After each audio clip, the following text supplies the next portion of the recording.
Gilles Lipovetsky, bonjour. Bonjour. Tu es donc philosophe, sociologue et tu t'intéresses particulièrement au phénomène de notre société de consommation. Je suis donc heureuse en tant que directrice de l'IAE de te recevoir parmi nous parce que en tant que directrice d'une institution d'enseignement supérieur, pour nous il est important de comprendre les changements que cette société a vu s'opérer afin d'avoir une formation d'excellence pour nos étudiants. Et donc je suis heureuse de pouvoir échanger sur ces changements avec toi. Alors, quelques mots pour te présenter, même s'il est plus utile de présenter Gilles Lipovetsky, qui a écrit de très nombreux ouvrages sur les phénomènes de consommation. On peut citer, bien sûr, l'ouvrage principal, je dirais, sur la consommation, qui est Le bonheur paradoxal, qui est donc un essai sur la société d'hyperconsommation.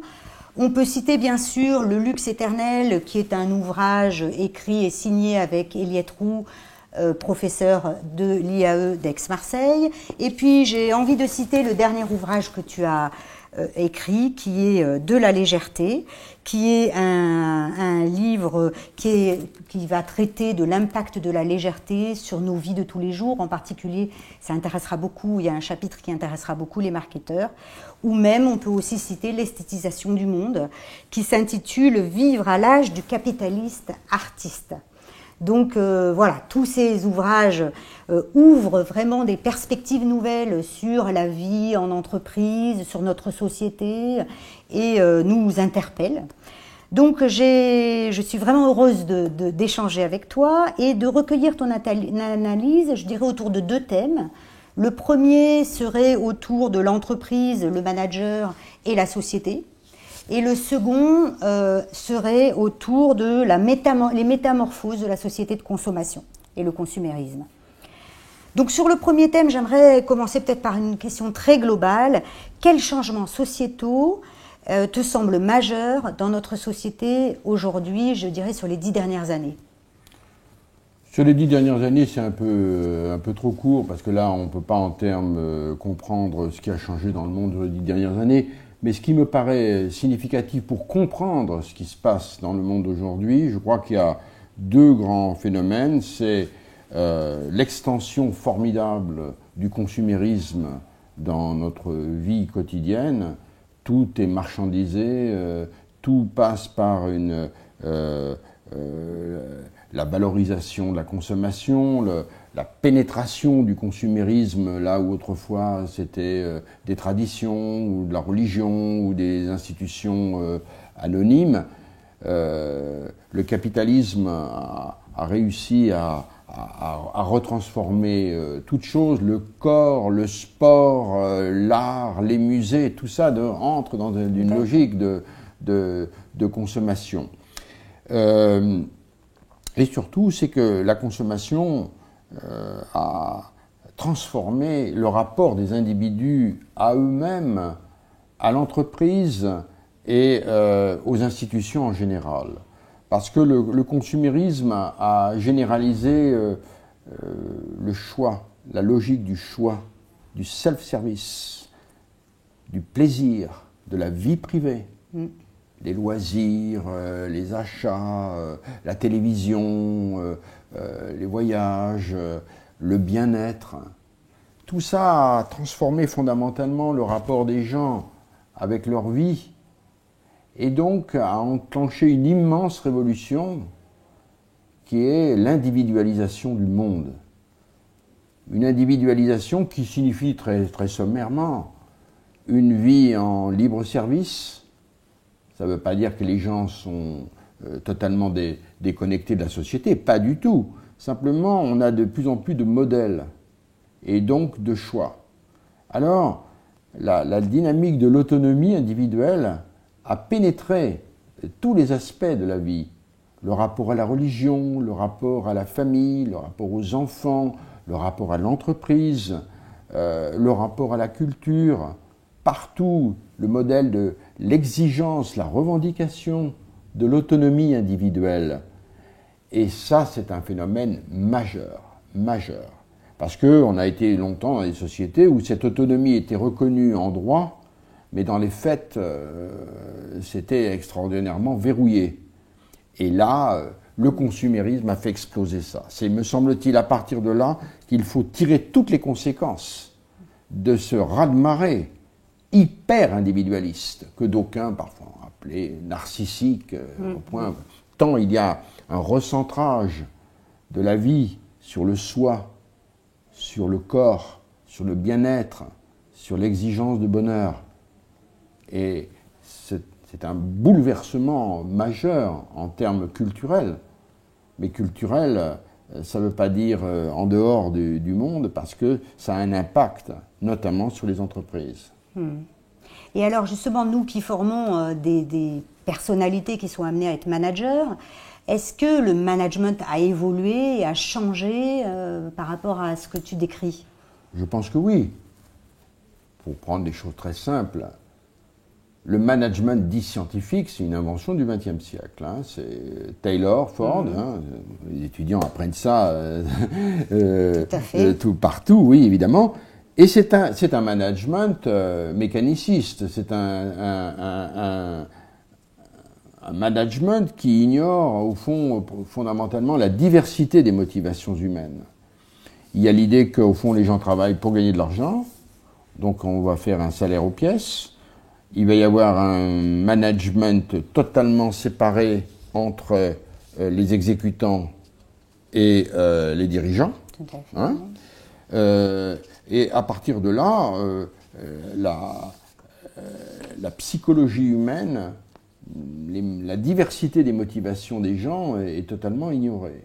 Donc c'est un management autoritaire, mécaniciste, technocratique, je dirais un management d'ingénieurs. Depuis les années 70-80, ça a commencé à se fracturer, ça a été l'impact des modèles japonais, qui ont commencé à comprendre que la participation des salariés était importante. Et puis maintenant, on parle de plus en plus dans les entreprises d'avant-garde d'un management par le bien-être. Alors là, ça change tout. Parce qu'effectivement, quand on regarde le management fordien, taylorien, le bien-être n'a absolument aucun sens. C'est l'efficacité pure. C'est Charlot sur sa chaîne de montage, hein, avec la dénonciation de ce modèle qui n'est pas fait pour le bien-être au travail. Le bien-être, c'est après. Alors les gens travaillent pour avoir du bien-être dans la vie privée, mais pas dans le lieu même de travail. Alors, le défi que nous avons, c'est est-ce que ce modèle aujourd'hui, cette exigence de bien-être qui s'est répandue avec l'individualisme et le consumérisme, est-ce qu'il doit gagner le lieu même du travail ou pas? Et d'où il y a aujourd'hui une sorte de tension entre deux types de management. Un management qui est quand même encore tiré par le passé, qui est celui du stress. On va faire travailler les gens avec... il faut leur donner de l'autorité, il faut leur donner des objectifs de résultats. Et donc les gens, ils sont stressés, ils regardent, on n'y arrive pas, et donc c'est terrible. Ils ont peur d'être éjectés ou etc. Et puis l'autre, en disant non, c'est pas la bonne voie. Il faut donner confiance aux gens. Il faut que ce bien-être pénètre le lieu du travail. Tout ça, c'est du discours, évidemment, parce que après, la réalité, c'est compliqué. Je me contente là de modèles. Alors, ce modèle du bien-être, il est l'idée que finalement, les gens travaillent mieux quand on les écoute. Quand on les écoute. Ça veut dire, par exemple, bien-être avec les horaires. C'est pas abstrait. Pour les femmes, c'est extrêmement important. C'est très concret pour les femmes en particulier. Hein? Pour amener leurs enfants à l'école, les reprendre après, aménager éventuellement des crèches sur le lieu du travail pour amener les enfants. Si les femmes elles sont tranquilles avec leurs enfants, elles vont être efficaces au bureau. C'est pas du tout abstrait, c'est un autre modèle. L'autre modèle dit mais pas du tout. Le travail et la vie privée, c'est deux choses. Il faut savoir mettre de côté sa vie privée et pour travailler. C'est un tout autre système mental. Et l'autre dit mais pas du tout. Organisons l'entreprise pour que les gens se sentent heureux de venir au travail. Alors on va aménager par exemple les horaires. On va avoir des horaires flexibles. On va leur permettre, dans les cas extrêmes, bon, ce sont des modèles expérimentaux américains maintenant, dans la Silicon Valley, l'expérience limite, c'est qu'il n'y a plus du tout de contrôle du temps. Plus du tout de contrôle du temps. Les résultats, semble-t-il, sont bons. Parce qu'il y a une auto-contrainte qui se fait. Là où, chez Taylor, la contrainte, elle vient de l'organisation. De l'extérieur. Oui. De l'extérieur. Là, c'est, ah bon, l'institution ne me prescrit plus rien, donc c'est encore plus lourd, hein, d'une certaine manière. Alors, il me semble que c'est un des grands enjeux de l'avenir. Est-ce qu'on doit favoriser un modèle plutôt que l'autre? J'ai la conviction que le deuxième modèle me paraît meilleur. Il est plus intelligent. Et moi, je suis un vieux rationaliste et j'ai confiance dans l'intelligence humaine. Oui. Je pense que c'est plus subtil. Effectivement, le premier modèle, c'est, bon, il faut que les gens marchent, et puis c'est tout. Marche ou crève, on disait autrefois. Aujourd'hui, c'est plus possible, on ne dit plus ça. Mais bon, l'autre, c'est de dire, mais non, les gens vont se défoncer plus s'il n'y a pas cette terreur qui pèse sur eux. Alors, je pense que là, si on tire toutes les conséquences, et il faut les tirer, de cette immense révolution individualiste, cet appel des gens au bien-être, à l'autonomie personnelle, j'ai le sentiment que les entreprises doivent tirer les conséquences de ça. On ne peut plus aujourd'hui diriger une entreprise comme on le faisait en 1920. Le monde a changé. Les gens étaient habitués comme ça, hein, le travail, c'est pas pour rigoler, le travail, c'est bon, il faut des chefs, il y a le modèle autoritaire. Le modèle autoritaire, il a pris un coup avec l'individualisme. Les gens veulent être responsables, ils veulent pouvoir s'exprimer, faire des choses. Et en plus, ça me paraît conforme aux évolutions de l'économie post-fordienne, qui n'est plus une économie sur des grandes quantités, sur des productions anonymes, banalisées, voilà, au kilomètre, aux quantités. Aujourd'hui, il y a de plus en plus de personnalisation, donc des commandes diversifiées selon les marchés. Alors, et donc, pour ça, le management automatique n'est plus adéquat, parce qu'il faut que les gens prennent des responsabilités. Les managers, ils ne peuvent plus diriger comme ça le monde. Alors, quand on demande aux gens d'être responsables, d'avoir de la créativité, de l'initiative, il me semble que c'est contradictoire de leur demander d'avoir des initiatives et à la fois de les faire marcher comme ça au stress.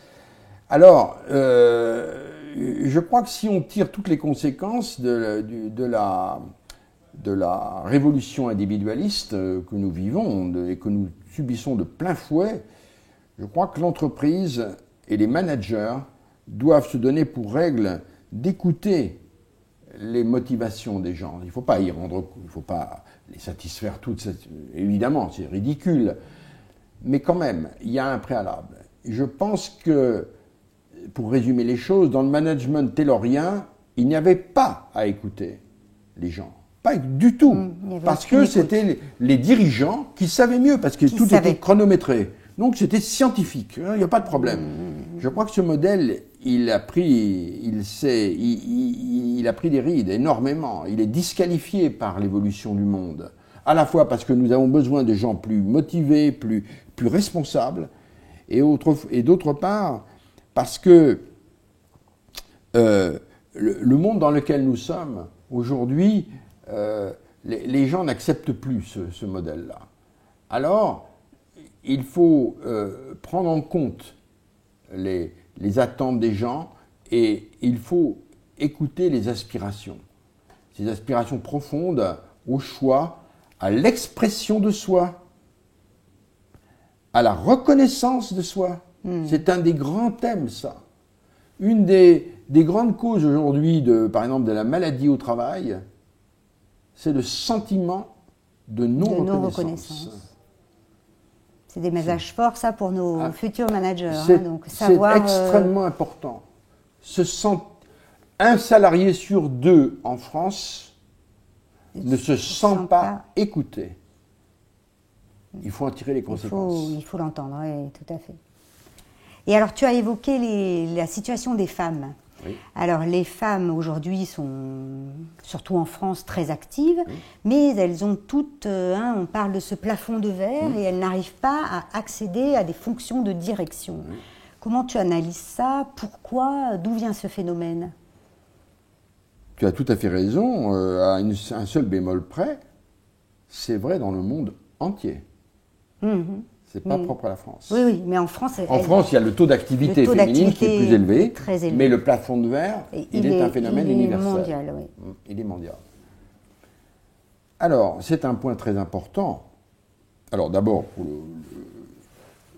l'entrée des femmes dans le marché du travail, c'est une mutation complète, parce que longtemps, l'idéal de la société, des hommes comme des femmes, c'était que les femmes restent à la maison, que le mari gagne suffisamment d'argent pour que les femmes s'occupent des enfants, du ménage, etc., y compris quand elles avaient fait des études.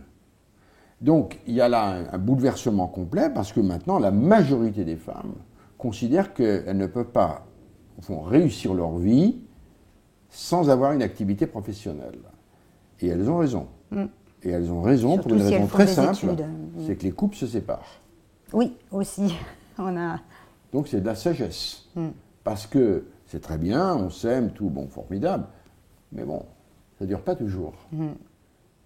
Et quand il y a la rupture, qu'est-ce qui se passe? Donc c'est un très gros problème.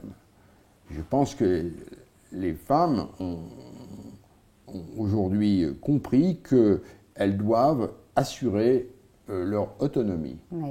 Et cela par le travail. Mais en même temps, cette révolution gigantesque, le droit des femmes au travail, est comme facteur de la construction de leur identité.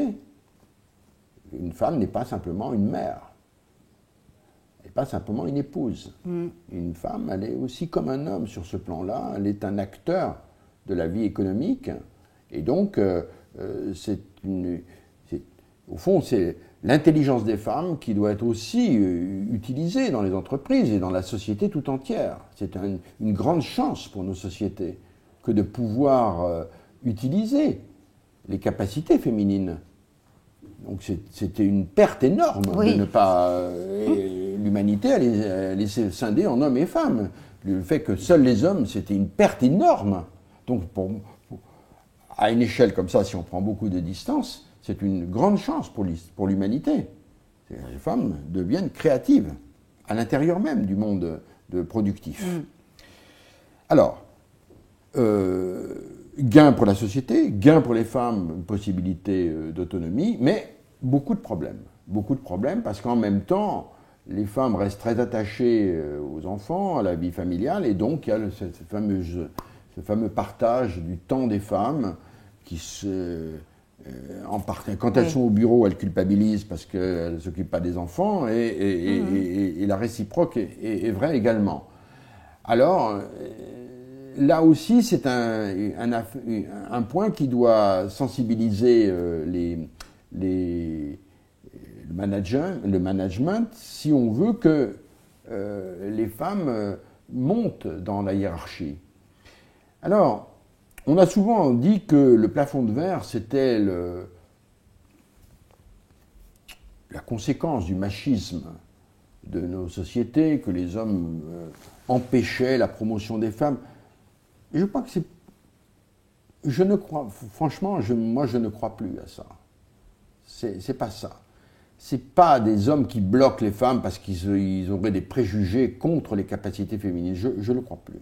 La nouvelle génération, c'est pas ça. Et pourtant, le glass ceiling se poursuit. Pourtant, donc, le résultat exactement, est toujours il est là. le même. Ça monte, mais c'est très lent. Très lent. Très, très lent. Alors, il me semble que et ce sont des facteurs multiples qui expliquent ça. Il y a un type d'éducation qui, indéniablement, d'ailleurs on avait fait des études, des enquêtes dans les business schools il y a quelques années, on voyait l'ambition par exemple. Les filles ont intégré un modèle de réussite moins fort que les garçons. On leur demande comment vous vous voyez dans 10 ans. Oui. Les hommes, tout de suite, moi je suis PDG. Et les filles, bon, non, cadre supérieur. Ouais. Donc il y a une socialisation qui fait que les hommes, ils ont un modèle de compétitif plus intégré que par leur. C'est pas intégré dans les gènes. Non, il y a des femmes qui, mais socialement, ça joue, hein, ça joue très fort. Et puis, probablement aussi, ce qu'il faut voir, c'est que, et là c'est plus important, parce que là on peut agir. Les hommes, c'est pas les hommes qui bloquent les femmes, mais c'est les organisations qui bloquent les femmes. Parce que les organisations, elles, sont machistes. Pas les individus. Ça veut dire quoi ? Je ne vois pas bien où est la différence. Si, alors je vais t'expliquer. Par exemple, on voit très bien que dans les grandes firmes, les multinationales, la promotion, c'est, il faut passer par des réunions qui sont toujours tardives, fin de journée, il faut voyager en permanence, être mobile, et ça se fait en début de carrière. Oui. Après, c'est pas possible. Donc, il y a tout un mécanisme dans la vie, comme ça se fait comme ça. Si les réunions où des choses se passent, parce que ça se passe comme ça, les promotions, c'est des relationnels, hein, beaucoup. C'est pas uniquement les compétences, parce que les filles, quand elles ont les mêmes. Hein, elles ont les mêmes. Bon, donc, ça se passe pas comme ça. Après, c'est politique. Alors, j'entends dans les grandes entreprises. Si déjà on met des réunions importantes à des heures de travail, et pas à 7 heures le soir, où les femmes, elles rentrent chez elles, elles veulent s'occuper de leurs gamins, ça les exclut presque mécaniquement, parce qu'elles ne veulent pas en plus. Elles ne le veulent pas, et donc il n'y a pas uniquement quelque chose qui serait de l'extérieur et qui les empêcherait de pénétrer dans les sphères supérieures, il y a un mode de fonctionnement entrepreneurial qui fait que elle dit bon, moi, non, dans ces conditions-là, moi, je veux pas. Je veux pas. Donc, je pense qu'il faut transformer ça. Et les femmes sont parfaitement. Il y en a dans un certain nombre de pays, par exemple, les femmes sont extraordinairement présentes, par exemple, dans la création de PME. D'entreprises. Tout à fait. Et ça vient corroborer ce que j'essaie de dire, parce que là, elles peuvent gérer leur temps. Exactement. Donc, je pense qu'il n'y a pas une fatalité. Je pense que les grands groupes doivent s'ouvrir aux femmes. Mais pour ça, il faut transformer le mode de fonctionnement, leur permettre d'y trouver leur place. Et ce n'est pas simplement parce que les hommes, c'est des grands méchants loups qui ne voudraient pas des femmes dans leur... Je ne le crois plus à ça, je ne crois pas. Oui. Et alors, donc cette entreprise-là, tu nous expliques qu'il faut davantage de bien-être, mais globalement, quand même, on sent qu'il y a un sentiment de désenchantement vis-à-vis de ce monde-là, et que c'est plus un monde où on peut s'épanouir. Est-ce que tu corrobores ou comment tu vois ça ? Absolument. L'une des faces de l'individualisation, du nouvel individualisme, de cet hyper-individualisme, c'est la défiance. Eh oui. Qui est partout. Alors la politique, n'en parlons pas. Les gens n'ont plus confiance dans les sphères supérieures de l'État. Il n'y en a qu'un qui sauve son épingle du jeu, c'est le maire. Mais toutes les autres institutions sont frappées de discrédit. Toutes. En même temps, la démocratie, non. Le fonctionnement démocratique, il reste parfaitement valorisé dans les populations, mais le Parlement, le président, les organisations représentatives, mais aussi les médias, les syndicats, les partis, Les gens n'ont plus confiance. Ce sont des incapables, ou bien qui ne pensent qu'à eux, à leur réélection, etc. Donc il y a un énorme désenchantement, une défiance qui accompagne la désidéologisation du monde et une certaine dépolitisation. Ils vont dire, oh, la politique, ça ne règle rien, qui accompagne aussi d'ailleurs la promotion du modèle du marché. Parce qu'ils sentent que c'est le marché qui fait la loi d'une certaine manière, et que le politique, là-dedans, il est toujours il a un coup de retard. Alors, bon, du coup, par rapport à ce qu'a été la première modernité, qui était centrée sur la croyance dans l'État, dans les grandes idéologies, le nouvel individualisme ne favorise plus du tout ça, au contraire. Alors, la nouveauté, c'est que l'entreprise elle-même est touchée par ça. Alors, évidemment, ce n'est pas nouveau, parce que dans une tradition de lutte des classes, les salariés avaient une grande distance vis-à-vis du patronat, vis-à-vis de l'entreprise, en disant, bon, tout ça, c'est un lieu d'exploitation. Hein, bon. Mais les cadres, non. Les cadres des années 50, 60, 70 faisaient corps. Et aujourd'hui, en particulier depuis la crise économique qui, depuis 20 ans, ne cesse il y a des dégraissages, il y a avec des nouvelles politiques libérales où le rôle des actionnaires devient très important, on liquide des entreprises, etc.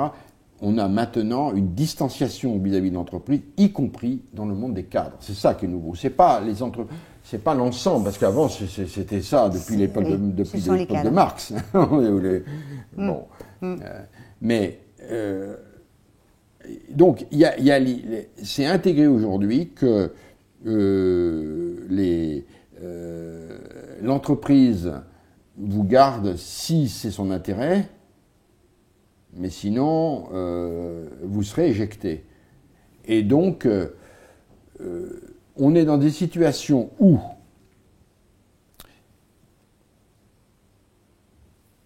l'idée qu'on va faire sa carrière intégralement dans l'entreprise, dans la même entreprise n'est plus dans l'air du temps. Il y a l'idée que chacun doit gérer son propre parcours, et donc ne plus faire corps avec l'entreprise, parce que votre intérêt, au contraire, pour avoir une bonne carte de visite, c'est d'être mobile. Le modèle de la mobilité accompagne cet hyper-individualisme. Ce n'était pas le cas autrefois, c'était un modèle plus statique. Aujourd'hui, il faut avoir de multiples expériences dans les entreprises. Donc les gens entrent et en sortent. Oui. Ils entrent en sortent en fonction de leur intérêt. Alors, là, c'est là le grand problème.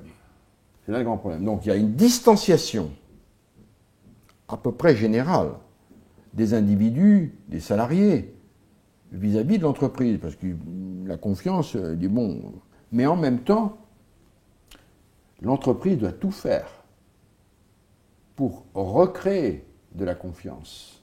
Peut-être pas de l'amour, mais enfin quand même, un attachement. De la confiance et un attachement. Parce que ça semble quand même difficile de penser qu'on peut être un acteur efficace, motivé, si on est totalement séparé des intérêts de l'entreprise. Donc, la question, c'est aujourd'hui comment recréer de l'adhésion, de l'attachement, peut-être pas à la vie à la mort, naturellement, mais quand même, d'une fierté. Et c'est la raison pour laquelle aujourd'hui on fait des baromètres. Les entreprises préférées des Français. Oui, tout à fait. Il y en a beaucoup. Donc, ce n'est pas une fatalité. Le contexte global, en effet, c'est la distanciation, mais avec ce même contexte, il y a des entreprises, on ne va pas les citer pour ne pas créer de problèmes, mais il y a des entreprises préférées des Français, où il y a une très bonne image de respect des personnes, d'écoute, et donc, je crois que quand une entreprise a une bonne image comme ça, c'est extrêmement bon pour elle, pour le recrutement, qui est très important, parce qu'aujourd'hui, c'est le personnel qui fait la différence des entreprises, ce n'est pas les machines, c'est le personnel. Donc il faut pouvoir capter, recruter les meilleurs éléments et les conserver. Donc, je crois que là, on est au cœur d'un problème de fond. Il y a en effet distanciation, désenchantement. On dit, oula, les entreprises, ils pensent qu'aux bénéfices des actionnaires. D'accord, tout le monde le sait.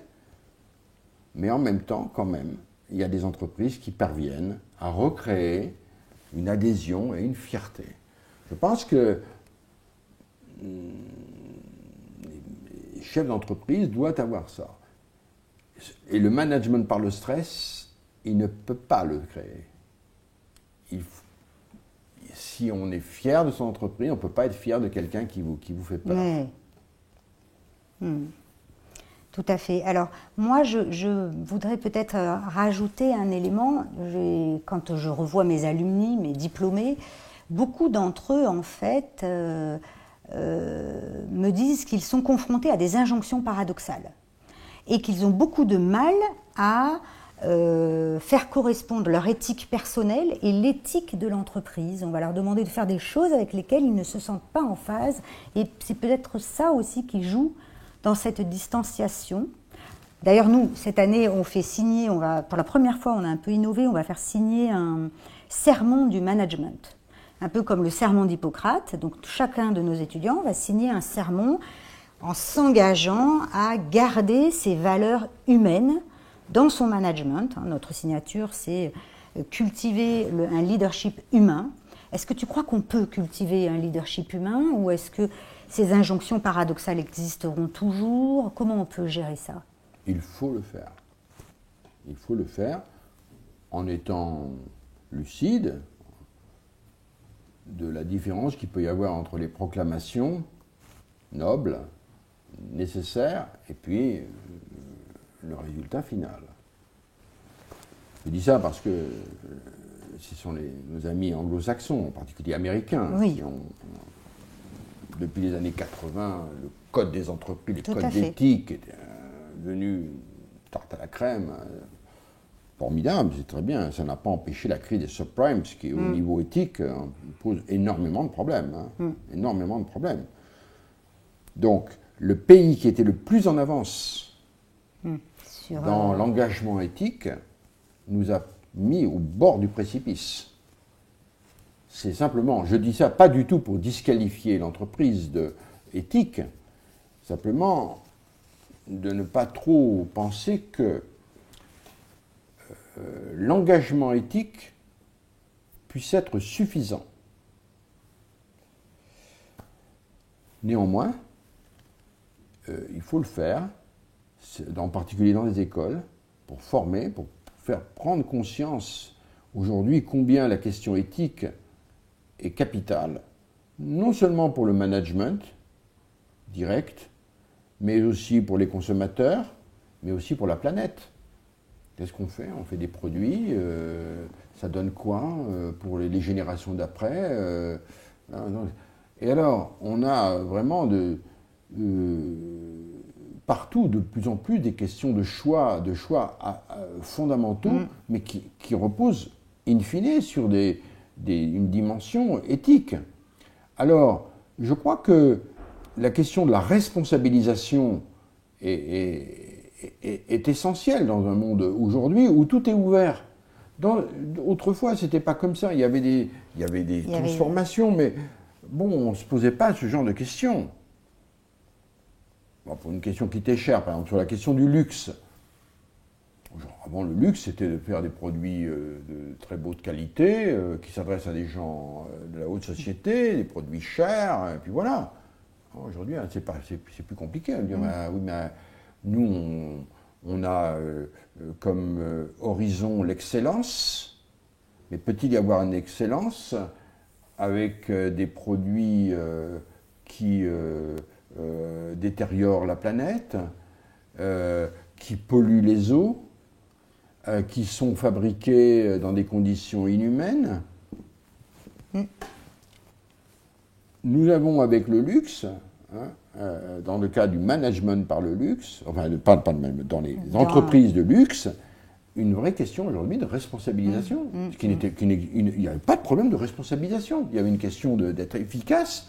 Aujourd'hui, pas du tout. On parle d'un luxe vert, d'un luxe responsable. Voilà. Alors ça, il faut le faire, absolument, il faut le faire. Je crois qu'il faut responsabiliser les étudiants, responsabiliser les chefs d'entreprise pour tirer toutes les conséquences de ça, parce que les gens maintenant sont informés, et puis il peut y avoir des conséquences catastrophiques. Donc, les codes éthiques, les codes de valeurs, je pense que c'est très bien, mais là aussi, il faut faire attention dans la manière dont c'est fait. Lorsque tout à coup c'est une lubie du chef d'entreprise ou du top management, qui dit on va faire un code d'éthique, on fait un code d'éthique et on balance ça, c'est contre-productif, comme disent les sociologues. Parce qu'il y a une idée de manipulation. Bon, c'est un vieux débat depuis l'affaire de Benetton. On parlait de... Est-ce que tous ces grands engagements, est-ce que c'est réel ou est-ce que c'est de la manip? Alors, c'est pareil dans les grandes professions de foi éthiques. On dit, d'accord, une grande profession de foi, et 3 mois après, on liquide 20% du personnel. Donc, il faut...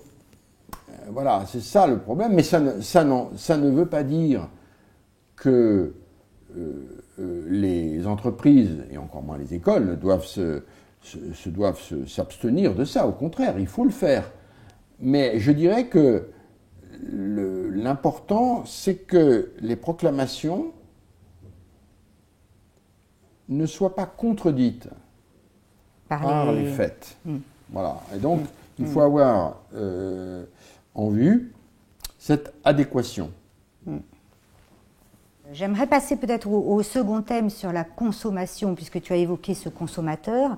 Est-ce qu'il a changé? Et qu'est-ce qui a changé dans les phénomènes de consommation? L'idée de société de consommation de masse est née après-guerre. Les années 40 en Amérique, les années 50 en Europe. Et nous continuons à parler de société de consommation. Mais en réalité, c'est une autre société de consommation qui nous régit. Le mot est le même. C'est pour ça que j'ai proposé d'appeler la société d'hyperconsommation pour montrer que quand même, il y avait beaucoup de choses qui ont changé. D'abord, au niveau des grands faits statistiques, il faut quand même savoir qu'en Amérique, le PIB est réalisé à 70% par la consommation des ménages.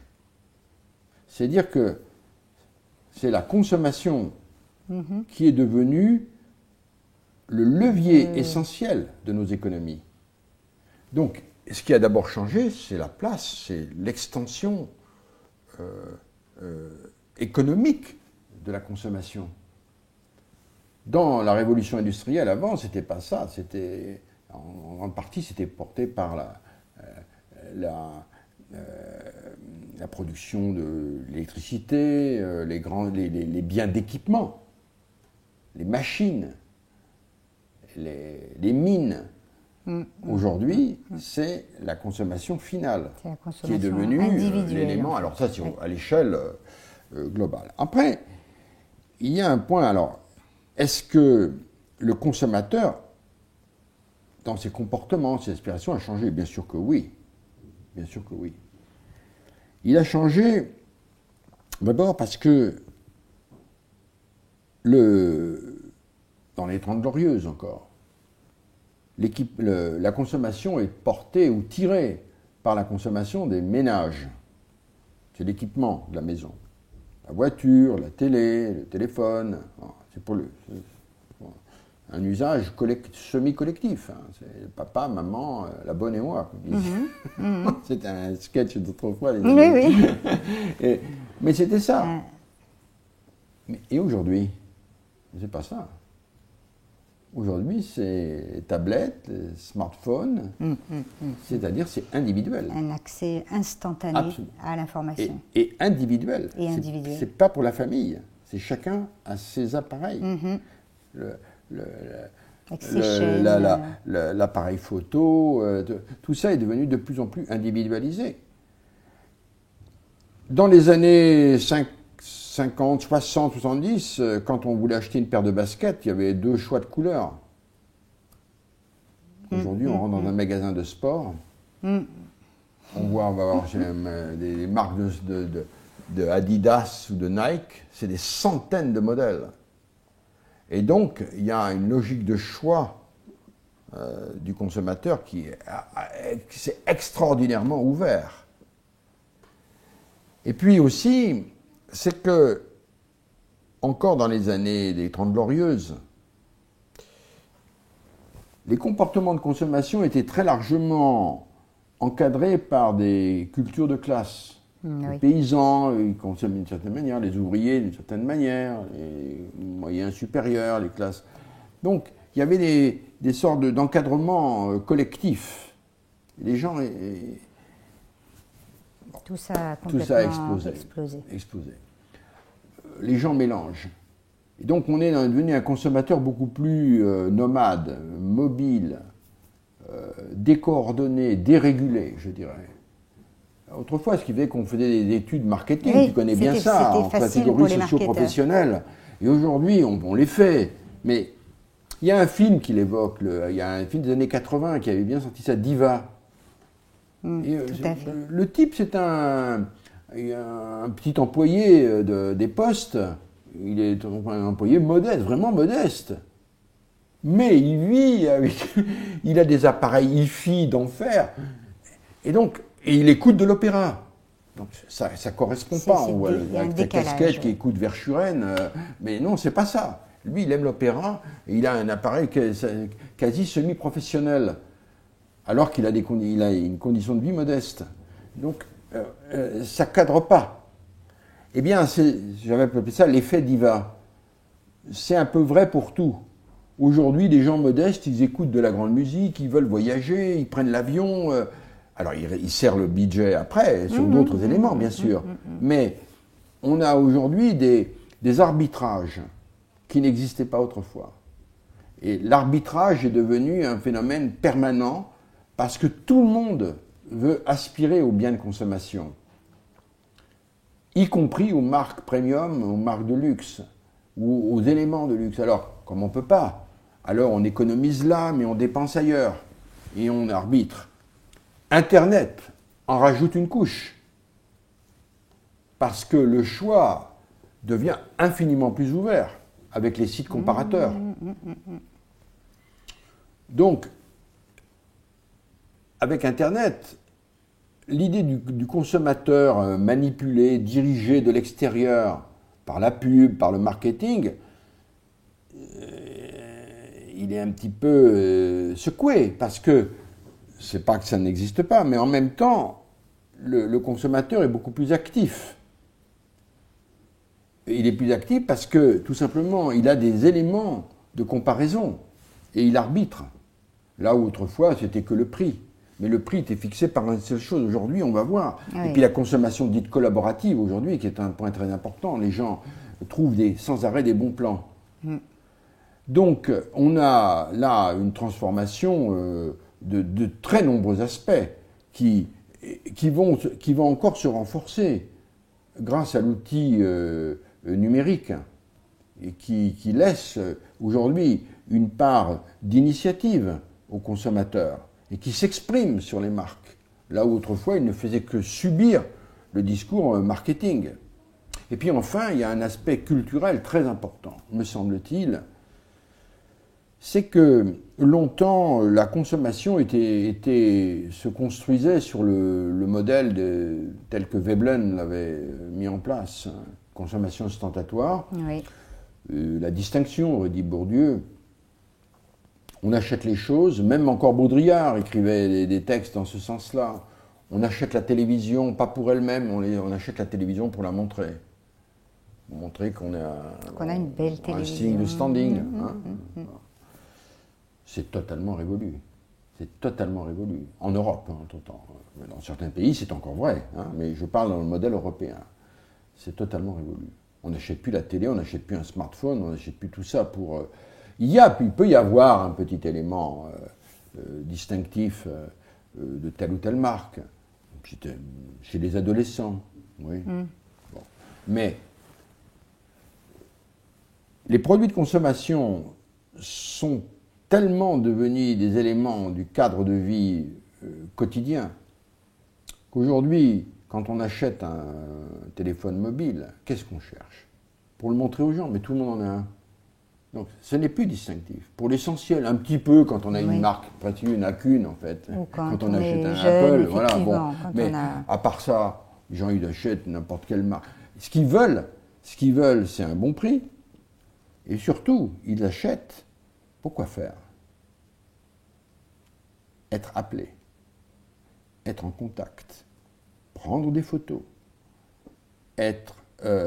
les mettre sur les réseaux, jouer, écouter de la musique. Autrement dit, le rapport à la consommation est devenu un rapport émotionnel, expérientiel, qui renvoie à des plaisirs et pas à du standing.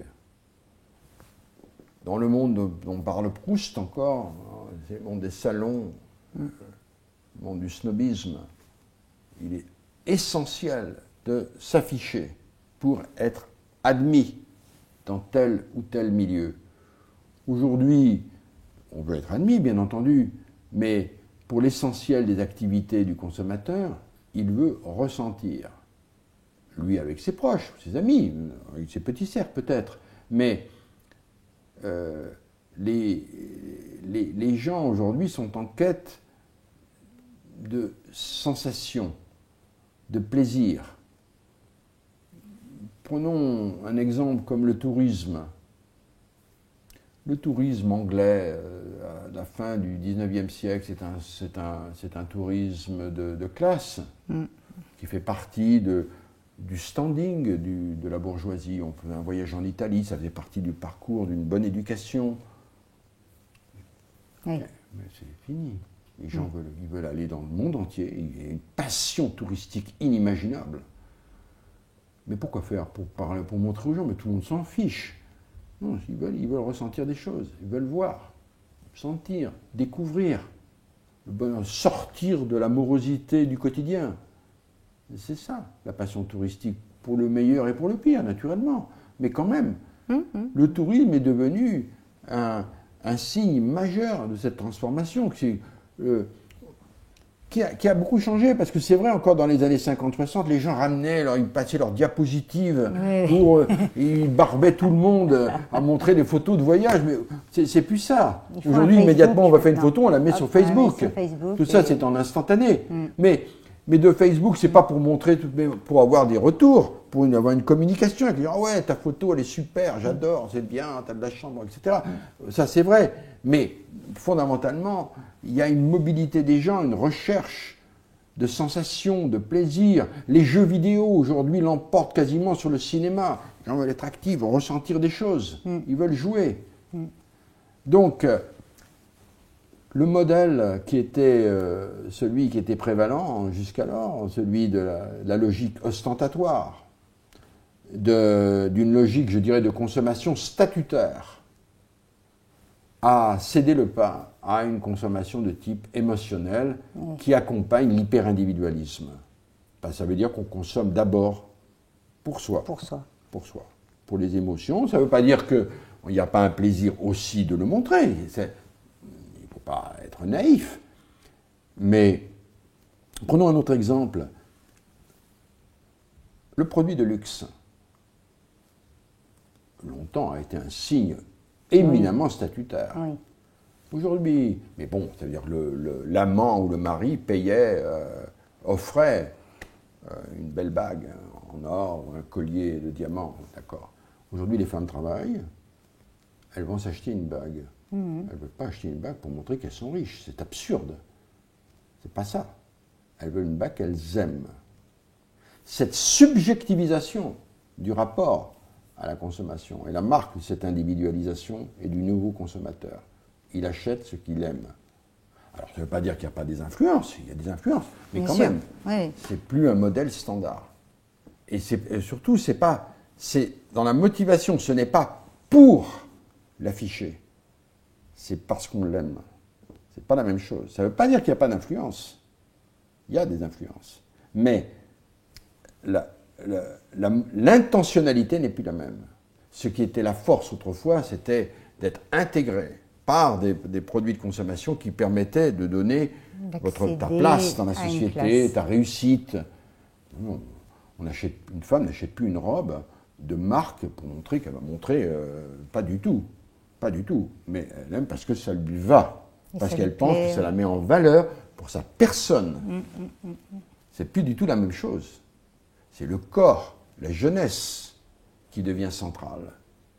D'où l'importance aujourd'hui de l'alimentation, le rapport à l'alimentation, qui est aussi une expression de cette transformation majeure de la consommation. On fait attention à soi, on fait attention à ce qu'on mange. On est envahi par des normes à la fois esthétiques, hédonistes et hygiéniques. D'où un consommateur, en effet, de plus en plus stressé. C'est aussi une grande métamorphose. Quand on lit les textes des années 50, l'avènement de la société de consommation, c'est une société fun. Les Américains disent fun morality. C'est le divertissement. C'est une société de désinvolture. Autrefois, c'était le travail. C'était lourd. La consommation, c'est la légèreté. Oui, idéalement. Ça ne l'est plus, en grande partie. Parce qu'il y a en permanence dans le monde du consumérisme des injonctions diverses, souvent contradictoires. On va nous présenter des visuels publicitaires avec des gâteaux au chocolat qui attirent le désir, et en même temps, il faut rester mince. Bon. Ça pose un problème qui est quotidien. Quotidien. Donc, autrefois encore, même il n'y a pas si longtemps, l'important c'était de manger à sa faim, et des repas diversifiés. Aujourd'hui, c'est pas ça. C'est qu'est-ce que je mange et est-ce que ça, c'est pas nocif pour les maladies cardiovasculaires?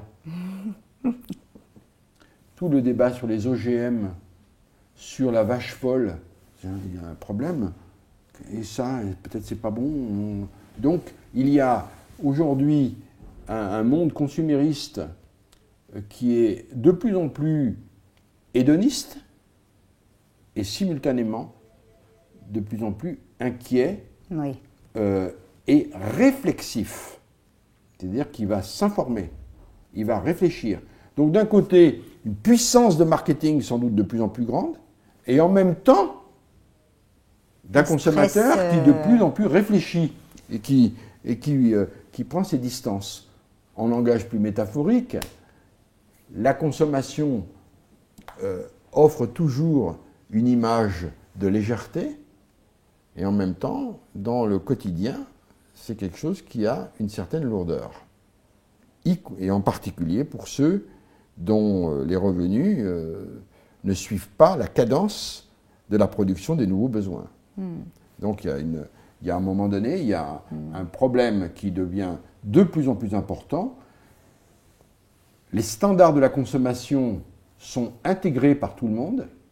Tout le monde veut voyager, avoir des smartphones, un écran plat, avoir des marques. Tout le monde, y compris les pauvres, pour parler simplement. Tout le monde.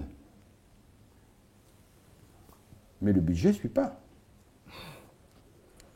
Alors qu'est-ce qu'on fait? Et c'est là tout le problème aujourd'hui de ces néo-consommateurs qui cherchent en permanence, malgré tout, à ne pas être hors de ce monde-là. Ça a beaucoup d'implications, beaucoup de conséquences sur la vie des gens et sur l'impact que peut avoir le consumérisme. Alors tout le monde veut consommer, on voit quand même des mouvements anti-consommateurs, on voit une perte de l'appétence du consommateur, Naomi Klein prédit la fin des marques. Donc comment ce phénomène-là s'intègre dans la description que tu viens de nous faire? Absolument. Le livre de Naomi Klein a eu un succès planétaire avec son No Logo.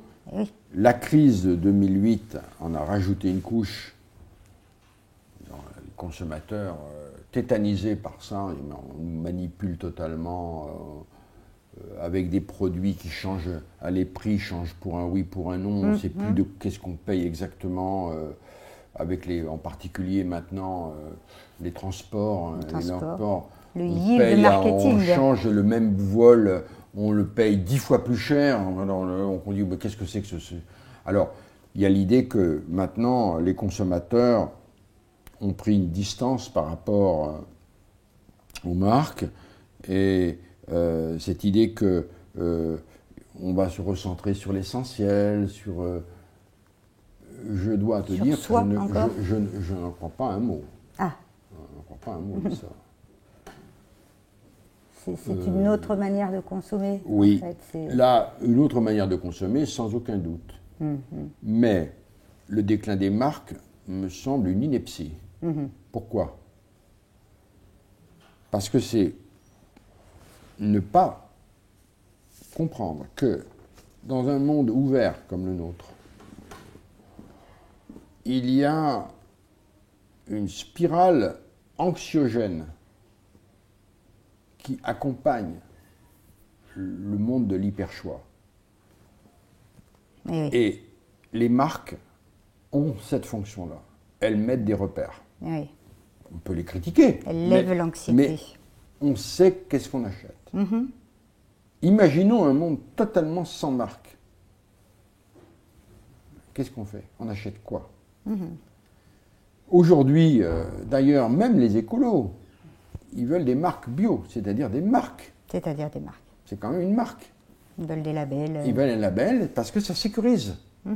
C'est ça l'essentiel, la sécurisation. Et quand même, on veut des marques qui vous donnent, ils apportent une assurance. Donc l'idée que à l'avenir, il y aura les gens vont abandonner ça parce que c'est de la manipulation, parce qu'on nous fait payer. Oui, on le sait qu'on paye plus cher, mais ça apporte un autre bénéfice. Et d'ailleurs, c'est contredit par un fait majeur. C'est que d'un côté, en effet, il y a un formidable succès du low cost, du discount, comme on dit, ça c'est indéniable. Oui, mais c'est qu'une face. Il y a le contraire aussi. C'est le succès du luxe et du premium. Alors, il y a les deux. Et c'est un succès mondial. Un succès effarant de la sphère du luxe qui a décuplé. Le chiffre d'affaires mondial du luxe a explosé. Et y compris dans les quartiers défavorisés, ou quand on va dans les favelas au Brésil, il y a la passion des marques de luxe. C'est des marques. Non. À l'avenir, l'avenir sera aux marques. Il y aura tout un continent, en effet, qui permettra de jouer sur les produits. Voilà, tout à 1 euro, à 2 euros, c'est possible. Ça, d'accord. Là, il n'y a pas de marque, là. Oui. Mais il ne faut pas croire, c'est naïf de croire que tous les gens vont vouloir un monde avec tout à 2 euros. Marque. Non. Pourquoi? Pour une raison de fond. C'est qu'il y a une appétence à la qualité. Et la marque apporte ce label de qualité. Le mondial de Apple, il est là. Qualité design, qualité d'innovation, de sensualisme des choses. Succès mondial. Ce n'est pas une non-marque, c'est une vraie marque. Celle qui a la plus grande rentabilité mondiale, c'est Apple. Donc, bon, et quand on voit, mais il y a des marques qui en effet déclinent, mais Facebook c'est une marque, Google c'est une marque. Donc l'idée d'un monde sans marque, c'est une utopie d'écologistes, de tenants de la décroissance, mais que je ne partage en aucune manière, parce qu'ils ont une lecture rationnelle du monde et des gens. Mais ça ne marche pas comme ça. On n'a pas un rapport à la consommation uniquement de type. Il y a une part de rationalité, mais il n'y a pas que ça. On attend beaucoup de choses. Et par exemple, d'aimer ce qu'on achète. Et quand on aime, comme dit, on ne compte pas. Alors, on va faire... Et là, les marques, ça joue beaucoup de choses. Le succès du luxe, ce n'est pas uniquement... il doit nous faire réfléchir à ça. Oui. Oui. C'est ce rapport à la qualité, au rêve. À l'intemporalité. Ça fait oui, tout ça. Ça ne fait pas disparaître les marques. Alors, et deuxièmement, il y a aussi cette idée développée que sur cette trajectoire-là, nous allons dans le mur. Ce qui est, là, ce n'est pas sans fondement. Puisqu'on sait que si toute la planète consommait comme les Américains, oui, ça c'est... il faudrait, en termes écologiques, 9 planètes. On ne les a pas. Bon. Donc, il y a un vrai problème, indéniablement. Alors, la réponse des tenants de la décroissance, et chez les plus radicaux, de la simplicité volontaire, oui. de la frugalité heureuse, comme on dit maintenant, c'est qu'il faut réduire les besoins. Alors, on a trop de besoins, les gens vont, il faut se recentrer sur l'essentiel, etc. Oui, bon, ça existe, indéniablement, mais je ne crois pas un instant que c'est un modèle généralisable. C'est un modèle qui peut correspondre à ce bobo, oui, mais pas les autres. Ailleurs dans le monde, c'est le contraire que nous voyons. Le contraire exact. C'est la passion consumériste généralisée. Exemple, la Chine. Oui. En Asie. C'est pas un petit exemple. C'est 1 milliard 200 millions ou 300 millions d'habitants. Dont déjà un pourcentage significatif est entré dans ce monde-là. Croire un instant que ces pays, voire ces continents, parce qu'après ça sera l'Afrique, vont s'arrêter au pas, on va dire mais non, on va réduire les besoins. On est dans le rêve absolu. Et même, alors, pourquoi ?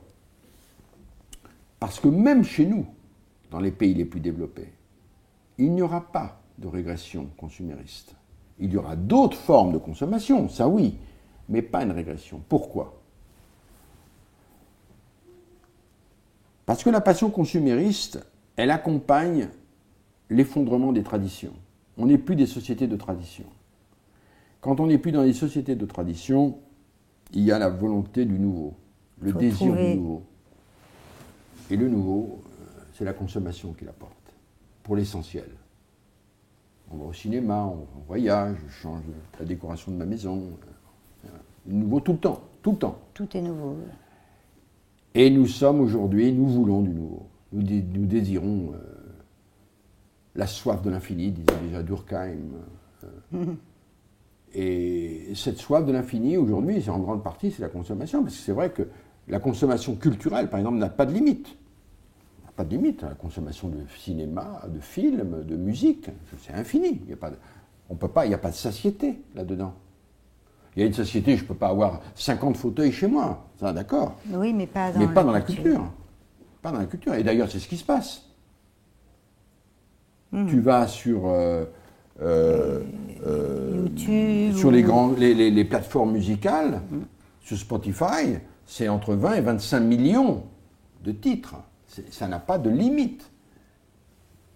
Croire qu'on va retourner, comme dans les villages d'Auvergne, où il y avait tout le monde écoutait au XVIIIe siècle le même type de musique, le même type de danse qui se reproduisait de génération en génération, et qui satisfaisait parfaitement les gens. Il n'y avait pas de problème.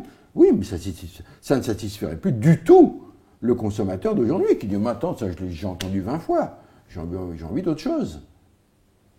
Et donc, il va mettre sur sa playlist, il va trouver les nouveaux trucs, et il y en a en permanence. Donc,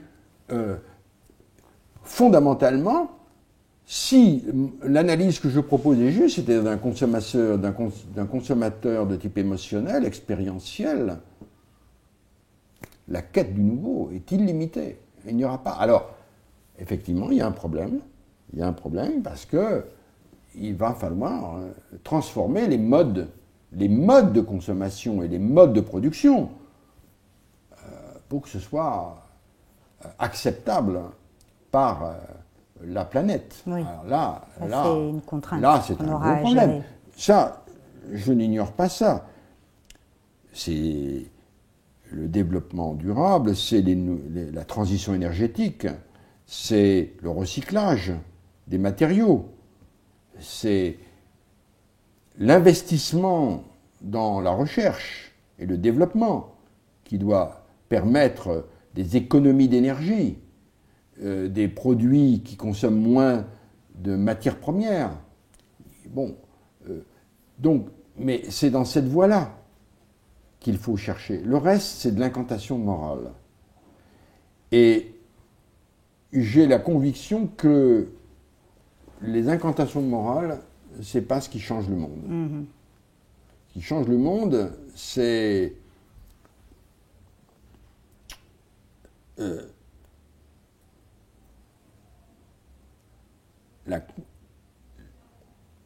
l'offre de nouveaux services, de nouveaux produits qui permettent une évolution de la population.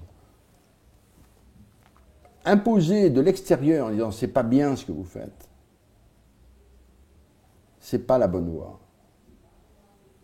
La voie pour faire évoluer les choses, c'est de donner aux gens la possibilité de choisir et la possibilité d'agir autrement, mais pas par injonction, par culpabilisation. Parce que c'est ne pas comprendre comment aujourd'hui nous avons changé. Donc nous avons à faire en sorte que les comportements de consommation prennent en compte l'équilibre écologique. Et c'est ça qu'il faut changer. C'est par exemple la régulation des maisons. Oui. Voilà, on ne va pas dire aux gens d'arrêter le confort, ça n'a pas de sens, ni même de voyager. Les gens ne vont pas retourner avec leur bicyclette. La bicyclette, c'est très bien pour voyager en ville, pour circuler en ville, mais ça n'arrêtera pas la passion du tourisme mondial. On ne va pas dire aux gens, non, prenez pas l'avion, parce que quand vous prenez l'avion, l'impact il y a carbone, de l'impact carbone, etc. C'est de l'utopie morale. C'est pas ça qu'il faut faire. Ce qu'il faut face à ça, c'est produisons des avions qui consomment de moins en moins. Voilà, prenons-le comme ça. Voyons un tourisme vert. Faisons des offres qui vont dans le sens, mais qui font évoluer les choses de manière réaliste et pas de manière moraliste. Tout à fait. Alors bon, tu nous as expliqué que le monde avait changé, le consommateur a changé, le management a changé. Tu nous as beaucoup parlé d'écoute également, donc de cette société qui est à la fois une société de plaisir, une société aussi anxiogène. Si tu avais quelques mots de conclusion à donner et de recommandations à donner à nos étudiants, qui sont donc de futurs managers et qui demain seront ceux qui peut-être seront aux commandes d'entreprises et qui proposeront ces produits nouveaux qui feront évoluer la société, qu'est-ce que tu leur dirais aujourd'hui ?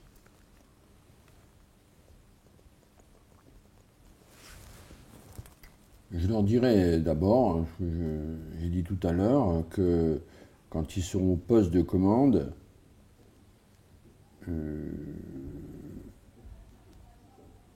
l'entreprise ne fonctionne plus comme autrefois. Le rapport à la société civile et aux mœurs, aux motivations des gens est importante. Et donc, ils doivent avoir une oreille tendue vers l'écoute de leurs employés. Faire des études faire des réunions, pour faire passer les mesures de changement. Parce qu'on est maintenant dans un monde où on change tout le temps, y compris l'entreprise. Hein. Donc il faut l'adaptation.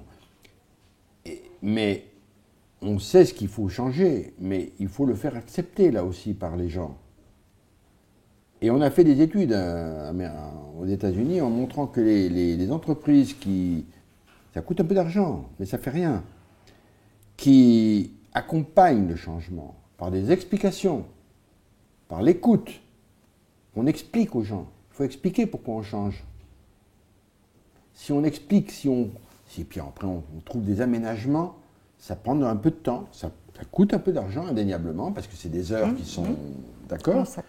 Mais après, les mesures passent mieux. Donc une entreprise harmonieuse, c'est une entreprise qui ne met pas les gens vent debout contre la direction.